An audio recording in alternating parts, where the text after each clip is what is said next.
Hi again, fellow unlicensed thinkers. I want to bring up a strange point about our senses. Did you know that you can't remember pain?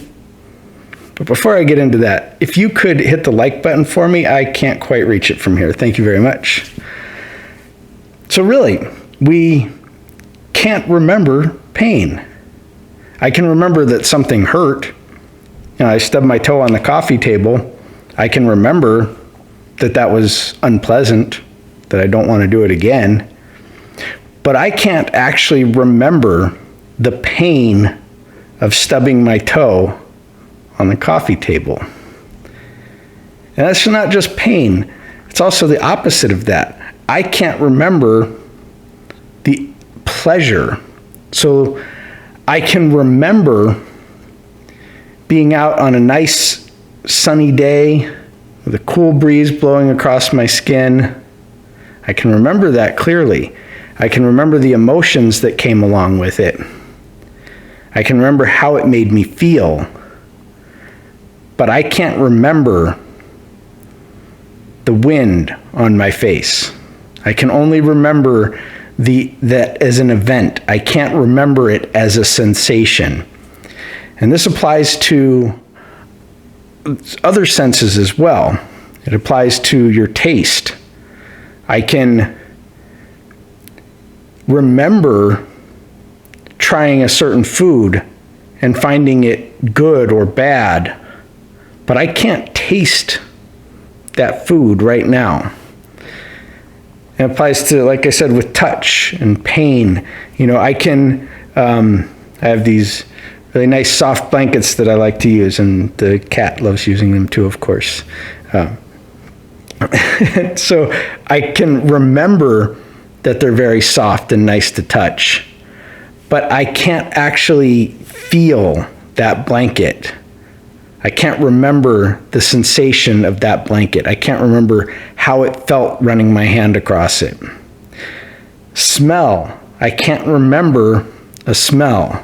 I can't remember a good smell of a flower. I can't remember a negative smell of the cat just using his box, for instance.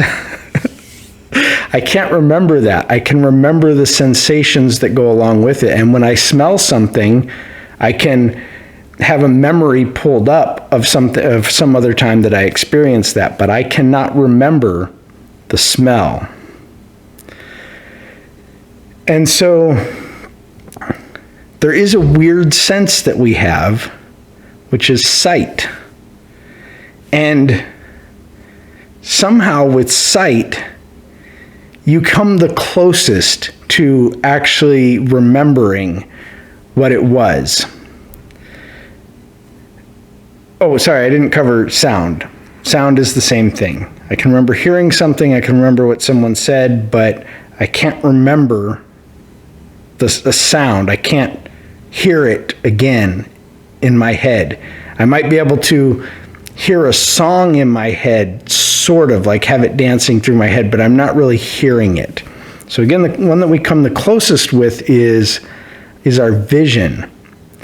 Because while I can't exactly see something again, somehow I'm able to pull up, and I say somehow because I don't want to get into the whole thing. There's a lot of stuff about how our visual system works in our brain and all of that. But we'll just go with somehow. Somehow,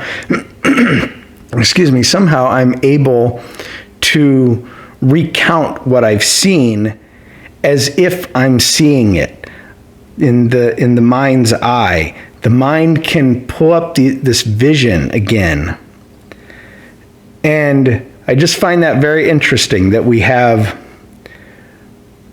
of all of our senses, there's only really one that we can remember.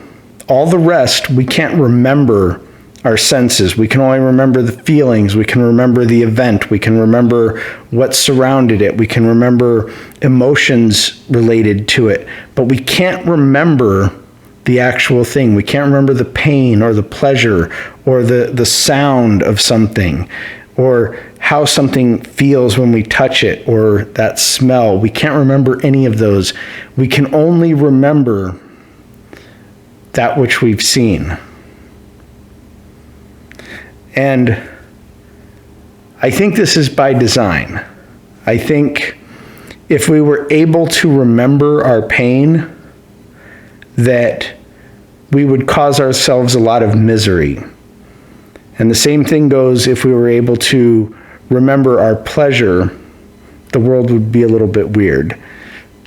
I'll let you go wherever you want with that statement, but it would be a little bit weird.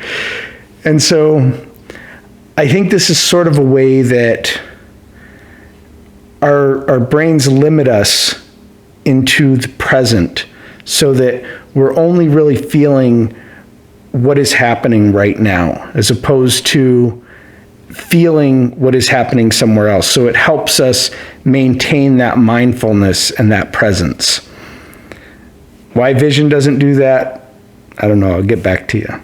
Let me know what you guys think in the comments. Be sure to hit like and share the video. Have a great day.